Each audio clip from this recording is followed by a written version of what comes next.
오늘은 마태복음 2장 1절에서 12절 말씀을 통해서 동방박사들의 크리스마스라는 제목으로 은혜를 나누겠습니다. 이번 주간은 대림절 네 번째 주간이면서 오는 금요일 날 우리가 기다리고 준비하고 있는 우리 예수님께서 이 땅에 오신 날을 기념하는 성탄절 크리스마스가 있습니다. 크리스마스 예배에 우리 예수님 앞에 정말 마음으로 준비하여서 우리 예수님을 환영하고 기뻐하고 즐거워하고 평화의 왕으로 오신 우리 예수님을 함께 전하는 우리 모든 주의 백성들 되기를 축복합니다. 크리스마스를 준비하면서 이 동방에서부터 그의 별을 보고 왔던 동방박사들, 그들이 예루살렘에 도착하고 또한 그곳에 있었던 헤롯 왕궁에 들어가서 유대인의 왕으로 오신 이가 어디 계시냐, 그에게 경배하러 왔다라고 하는 이 말로 인하여서 그 유대 땅이 완전 소동이 일어나게 된 한마디로 해프닝이죠. 그들에게는 해프닝이지만 이것으로 말미암아서 엄청나게 많은 아기들이 죽임을 당하게 되어지는 그런 비참한 일도 일어나는, 우리 예수님께서 이 땅에 오셨으나 그러나 또한 그것을 반대하고 준비하지 못하는 그러한 자들에게는 또 그들로 말미암아 엄청난 재앙이 임하였던 이런 크리스마스, 그리고 그것의 시발점이 되어졌던 저 동방에서 왔던 동방박사들의 이 경배의 소식, 이것을 통하여서 오늘을 살아가고 또한 오늘 크리스마스를 맞이하고 준비하고 있는 저와 여러분들에게 하나님은 대체 무엇을 말씀하시고 무엇을 교훈하시고 계시는 것일까요? 오늘 이 말씀을 통해서 동방박사들의 크리스마스가 나의 크리스마스로 되어지는 은혜가 있기를 축복합니다. 동방박사들의 경배를 통해서 얻는 교훈은 무엇입니까? 첫 번째로 한번 따라하겠습니다. 당연한 경배가 아니라는 것입니다. 2절 말씀인데요, 읽어봅니다. 시작. 유대인의 왕으로 나신 이가 어디 계시냐? 우리가 동방에서 그의 별을 보고 그에게 경배하러 왔노라 하니. 아멘. 동방에서 별을 보고 유대인의 왕의 탄생을 축하하기 위하여서 온 동방박사들, 그러나 그들은 소위 헛다리를 짚고 맙니다.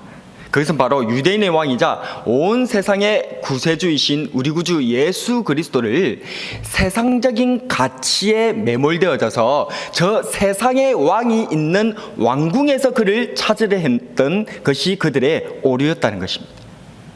물론 왕은 당연히 왕궁에 있을 것입니다. 높은 이는 경배받는 것이 당연할 것입니다. 그러나 우리 예수님께서는 그 당연한 왕궁에 계시지 않았다는 사실을 기억하는 저와 여러분 되시기를 바랍니다. 6절 말씀에 보면 또 유대 땅 베들레헴아, 너는 유대 고을 중에서 가장 작지 아니하도다. 너에게서 한 다스리는 자가 나와서 내 백성 이스라엘의 목자가 되리라 하였음이니이다. 아멘. 예수님께서는 당연한 왕궁이 아니라 도리어 유대 고을 중 가장 작은 곳이라고 일컬음을 받고 있는 이 베들레헴에서 태어나셨다는 사실을 우리는 기억해야 됩니다. 베들레헴이란 말은 합성어입니다. 베이트, 이것은 집이라는 말이고 또한 레헴이란 말은 떡, 빵이라는 말입니다. 그래서 이 두 개가 합쳐져서 떡집, 빵집, 우리는 오늘날 떡집, 빵집을 뭐라고 합니까? 베이커리라고 하지 않습니까? 그 말의 어원입니다. 그래서 이 베들레헴, 떡집, 빵집, 그곳에 우리 예수님께서 생명의 떡이 되어져서 낮고 가난하고 굶주리고 허겁지겁 살아가고 있는 우리인의 이 죄인들의 이 인생을 불쌍히 여기셔서 자신의 몸을 들여 빵으로, 생명의 떡으로 우리들에게 나눠주기 위해서 이 빵집인 떡집인 베들레헴에 찾아와 주셨다는 것을 기억합시다. 왕이기에 당연한 왕궁에 있고 높기에 당연한 경배를 받는다는 것, 그것은 세상의 가르침입니다. 이러한 세상적 경배, 당연한 경배로서는 유대인의 왕이자 온 세상의 구주이신 우리 구주 예수 그리스도를 경배할 수 없다는 사실을 우리는 기억해야 된다는 것입니다. 예수님께서는 왕이시지만 당연한 왕궁에 계시지 않으셨고, 예수님께서는 온 세상의 구세주이시지만 당연한 경배를 배척하셨습니다. 예수님께서는 당연한 경배를 받는 당연한 왕궁이 아니라 도리어 자신을 생명의 떡으로 나눠주기 위해서 가장 낮고 작은 곳 베들레헴, 이 떡집에 찾아오셨다는 것입니다. 여러분들은 어떻습니까? 당연히 예수님이시니까 예배드립니까? 당연히 크리스마스니까 경배드립니까? 하나님이신 예수님께서는 낮고 천한 이 땅에, 죄인들의 땅에 오신 것이 결코 당연한 일이 아닙니다. 그렇게 우리의 경배도 당연하다고 여기는 그런 타성에 젖은 예배, 타성에 젖은 경배, 그런 것으로는 우리 예수님에게 경배하거나 예배드릴 수 없다는 사실을 우리는 기억해야 된다는 것입니다. 세상적 가치에 중독되지 않은 경배, 당연함에 매몰되지 않은 경배를 드리는 저와 여러분이 되기를 축복합니다. 두 번째로 동방박사들의 경배를 통해 얻는 교훈은 무엇입니까? 따라하겠습니다. 준비된 경배가 경배라는 것입니다. 11절 말씀입니다. 같이 읽겠습니다. 시작. 집에 들어가 아기와 그의 어머니 마리아가 함께 있는 것을 보고 엎드려 아기께 경배하고 보배압을 열어 황금과 유향과 몰약을 예물로 드리니라. 아멘. 어느 겨울에 한 착한 농부가 있었습니다. 그러나 이 농부는 가난해서 자기에게 소유로 허락되어져 있는 그런 작은 밭대기에다가 무씨를 구해다가 무씨를 뿌렸습니다. 그런데 그 해에 이 무가 엄청나게 작황이 좋은 겁니다. 무가 예쁘고 반듯하게 자랄 뿐만 아니라 엄청나게 큰 무가, 자기 평생 본 무 중에서 제일 큰 무가 나온 거예요. 그래서 이 농부는 나한테 이렇게 좋고 아름답고 훌륭한 무가 나온 게 우리 고을에 부임한 원님이 잘 통치를 하셔서 다스리셔서 그런가 보다, 그런 생각이 든 거예요. 그래가지고 이 예쁘고 큰 이 무를 갖다가 가지고 원님께 딱 선물로 바쳐드린 거예요. 원님께서 우리를 잘 다스려 주셔서 이렇게 제가 작황이 좋은 것 같습니다. 그래서 원님께 감사하는 마음으로 이 무를 가지고 왔습니다. 그러니까 원님이 그것을 받고 너무 기쁜 거예요. 내가 다스리는 이 고을에 이렇게 착한 백성이 있단 말인가? 여봐라, 저기 창고에 뭐 선물 같은 거 없느냐? 거기서 관리가 얘기합니다. 황소 한 마리가 있습니다. 그러면 그걸 갖다가 이 농부한테 주어라. 그래가지고 이 착한 농부가 무 하나 바치고 황소 한 마리를 끌고 왔다는 소문이 고을에 바삭하게 퍼진 거죠. 그런데 그 마을에 아주 욕심 많은 농부가 있었습니다. 그 소문을 듣고 무 하나에 황소 하나? 그럼 내가 황소를 갖다가 원님한테 드리면 얼마나 큰 선물을 받을까? 이래 생각을 하고 똑같이 원님을 찾아갑니다. 황소를 바치면서 한다는 말이, 아이고 원님께서 오셔가지고 우리가 너무 이렇게 태평성대가 돼가지고 너무 행복한 것 같습니다. 그래서 제가 원님께 황소를 바칩니다. 그랬더니 원님이 얘기합니다. 내가 다스리는 이 고을에 이렇게 착한 백성이 많단 말인가? 너무 감격했다. 여봐라, 저 창고에 이 백성에게 줄 그런 좋은 선물이 없느냐? 그때 받았던 큰 무가 있습니다. 그래, 그 무를 이 백성에게 주어라. 다 알고 있는 얘기죠. 이 두 농부의 공통점은 무엇입니까? 그것은 둘 다 원님에게 선물을 드렸다는 겁니다. 그런데 차이점이 있습니다. 무엇입니까? 물론 선물을 드린 그 내용물이 좀 다르죠. 착한 농부는 무를 드렸고, 이 욕심 많은 농부는 황소를 드렸다는 그런 이 드린 그런 예물의 차이점은 좀 있을 것 같습니다. 그런데 그것보다 더 중요한 것은 무엇입니까?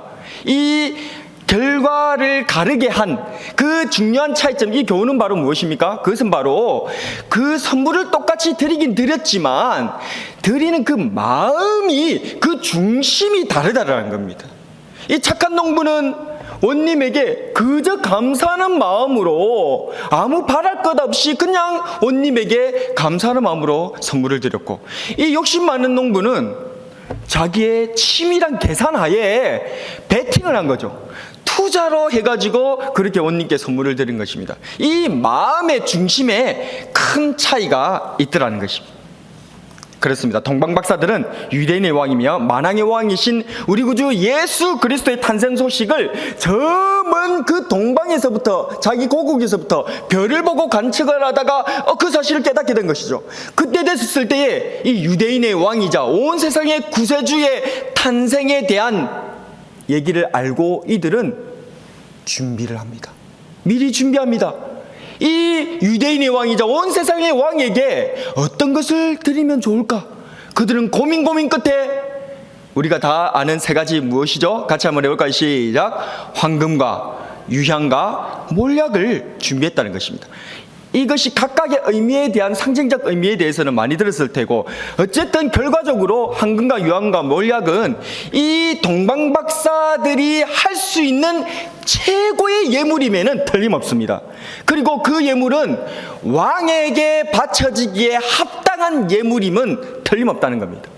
그들은 자기네들이 할 수 있는 최고의 힘을 다해서 그 최고의 예물에다가 자신의 최고의 마음을 얹어 그 머나먼 동방에서부터 그 선물을 짊어지고 유대인의 왕이자 온 세상의 구세주이신 우리 구주 예수 그리스도께 바쳐드리러 준비하여 왔다는 것입니다. 자신들의 최고의 것을 준비하여 자신들의 최고의 마음을 담았던 동방박사들, 하나님께서는 예물보다는 그 예물에 담기는 마음, 그 사람을 중요하게 보시는 분인 줄로 믿으시기를 바랍니다. 창세기 4장에서도 하나님께서는 아벨과 그의 제물을 받았다라고 얘기하고 있어요. 가인도 가인과 그의 제물을 받았다. 제물만 받은 게 아니에요. 그 사람 자체를 하나님께서는 받으셨다라고 표현하고 있습니다. 우리가 잘 아는 또한 사무엘상 16장에는 우리 하나님께서는 외모를 취하지 아니하시고 보시지 아니하시고 중심을 보시는 분이다라고 말씀하고 있습니다. 우리는 겉으로 보는 외모, 금액의 액수, 그런 것들을 자꾸만 보지만 우리 하나님께서는 우리 마음의 중심, 우리 자신의 어떤 마음으로 하나님 앞에 나오고 있는가, 어떤 마음으로 예물을 드리는가, 어떤 마음으로 하나님 앞에 경배 드리는가를 중요하게 보고 계신다는 사실을 믿으시기를 바랍니다. 여러분들은 어떻습니까? 여러분들은 나의 왕으로 오신 우리 아기 예수님 탄생을 이제 준비하면서 무엇을 준비하고 있습니까? 합당한 예물을 준비하고 계십니까? 동방박사들은 자기가 할 수 있는 최고의 예물을 준비했습니다. 그리고 거기에 자신의 최고의 마음을 담았습니다. 이 예배, 이 경배가 우리 예수님께서 받음직한 경배라는 사실을 믿으시는 저와 여러분 되시기를 축복합니다. 마지막으로 동방박사들의 경배를 통해 얻는 교훈은 무엇입니까? 따라하겠습니다. 엎드린 경배가 경배라는 것입니다. 11절 말씀 다시 한번 읽어봅니다. 시작. 집에 들어가 아기와 그의 어머니 마리아가 함께 있는 것을 보고 엎드려 아기께 경배하고 보배압을 열어 황금과 유향과 몰약을 예물로 드리니라. 아멘. 우리가 아는 이 동방박사들은 동방에서 왔다는 점, 그리고 그때 당시에 최고의 학문이었던 천문학을 전공하고 연구하고 있었던 사람이라는 점 뿐만 아니라 유대인의 왕을 찾아서 예루살렘으로 왔다는 점, 이것들을 같이 통틀어 보면 결론적으로 바벨론 출신의 천문학과 점성하게 해박한 지식을 가진 귀족이나 왕족들이었다라는 결론에 도달하게 됩니다. 이런 타국의 왕족이나 귀족들이 자신들의 편안한 왕궁이라든지 그러한 화려한 거처를 벌려두고 자신의 고국을 떠나 머나먼 이곳 유대까지 찾아왔던 것입니다.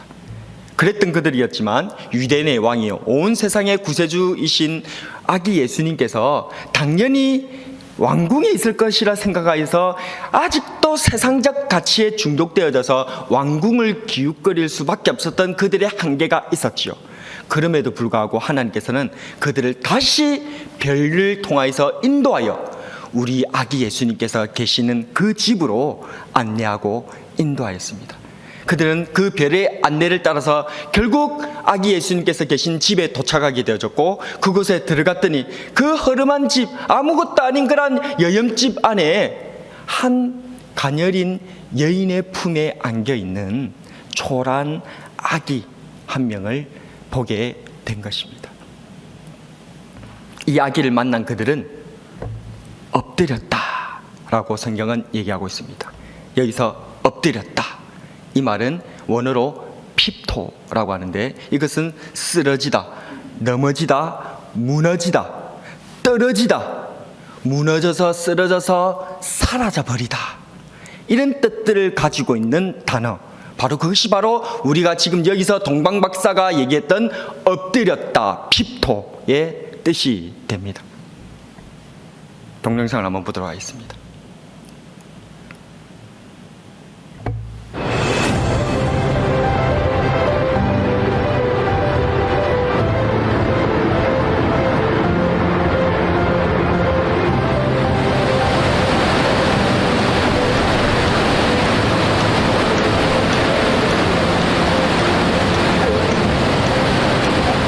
여러분들이 보고 계시는 저 폭포는 세계 3대 폭포라 불리는 이과수 폭포입니다. 엄청난 양의 물이 위에서 아래로 쏟아집니다. 이 쏟아져 내리는 폭포 앞에서는 이 세상 그 누구도 고개를 숙이고 숙연해질 수밖에 없게 됩니다. 이 경이로운 낮아지고 엎드러지는 폭포수와 같은 광경을 성경은 이렇게 표현합니다. 그는 근본 하나님의 본체시나 하나님과 동등됨을 취할 것으로 여기지 아니하시고 오히려 자기를 비워 종의 형체를 가지사 사람들과 같이 되셨고 사람의 모양으로 나타나사 자기를 낮추시고 죽기까지 복종하셨으니 곧 십자가에 죽으심이라. 아멘.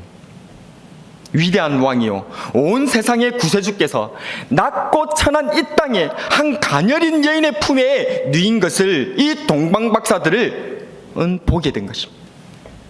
마치 장엄한 폭포수가 아래로 쉴 수 없이 떨어지는 그런 광경과 같이 하늘의 하나님이신 우리 구주 예수 그리스도께서 아래로 이 죄인들이 있는 이 캄캄한 어둠의 땅들에 아래로 떨어져 내리는 거예요.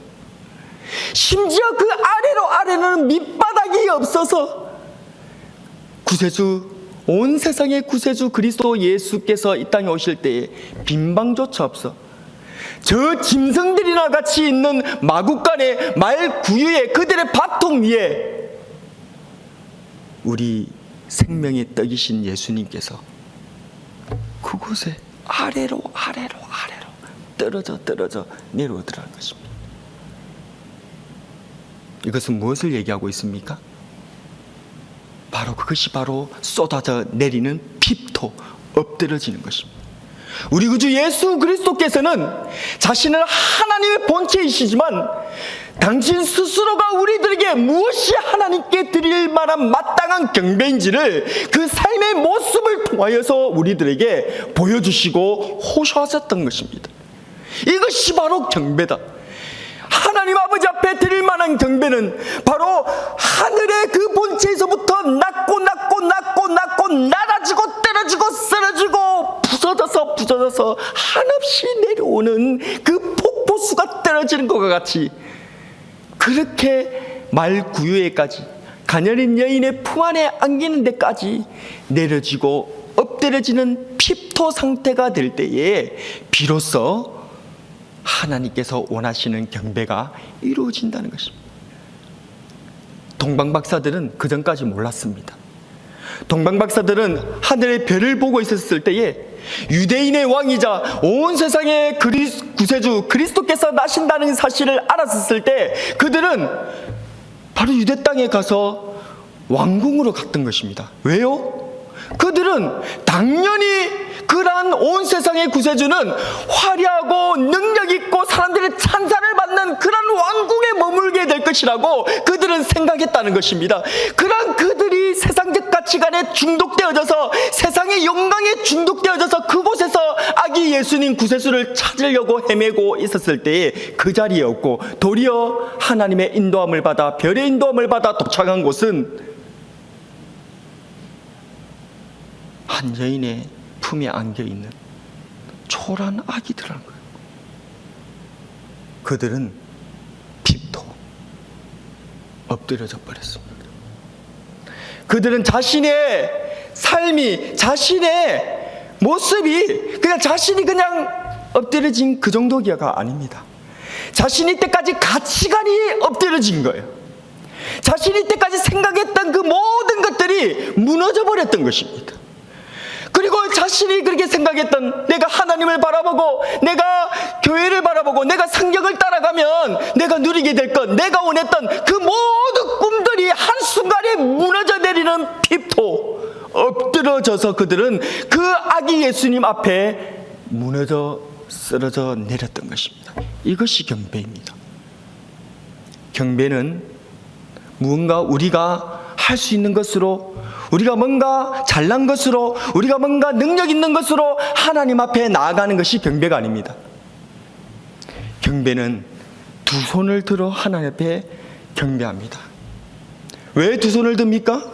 제가 고등학교 때 찬양인도학교에서 왜 손을 들고 하나님을 찬양한가? 주를 찬양, 손을 들고 찬양, 전쟁은 하나님께 속한 것이라. 우리가 왜 손을 들고 찬양할까요? 손을 들고 찬양한 것은 항복을 의미합니다. 하나님 앞에 아무것도 할 수 없는 내 자신을 하나님 앞에 고백하는 것입니다. 우리는 일반적으로 우리의 손으로 모든 일들을 하지 않습니까? 그런데 그 손을 하나님 앞에 드리는 것입니다. 우리는 기도할 때 왜 손을 모읍니까?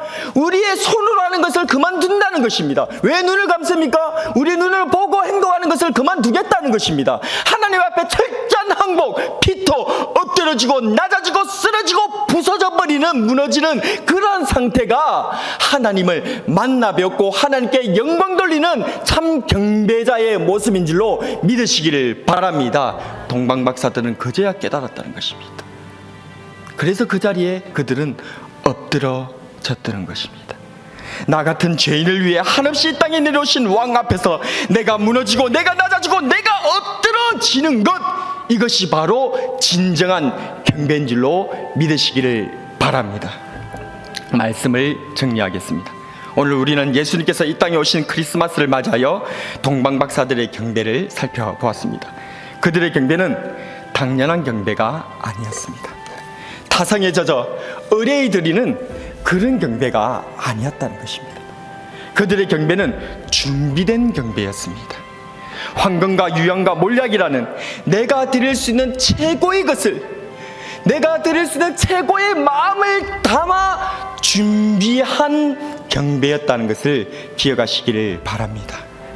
마지막으로 그들의 경배는 엎드러지는 경배, 엎드린 경배였다는 것입니다.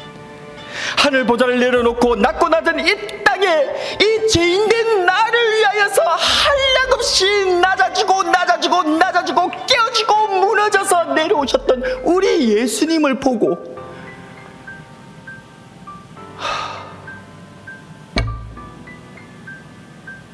탄식하며 다리에 맥이 풀려 그냥 엎드러지는 내 꿈과 내 희망, 내 자녀들에 대한 꿈, 내가 앞으로 할 것들, 모든 것이 맥이 다 풀려 주님 앞에 다 내려놓을 수밖에 없는, 저는 죄인입니다, 불쌍히 여기소서 라고 엎드러지는, 이것이 진정한 경배라는 것입니다.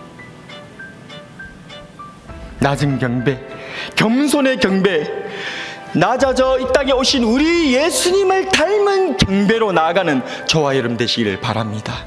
여러분들은 어떻습니까? 오는 크리스마스에 이 동방박사와 같이 타성에 젖지 않고 귀한 예물을 준비하여 겸손히 엎드리는 경배를 드리는 저와 여러분이 되길 주님의 이름으로 축복합니다. 오늘의 한 줄 설교 요약: 타성에 젖지 말고 귀한 예물을 준비하여 엎드려 경배하자.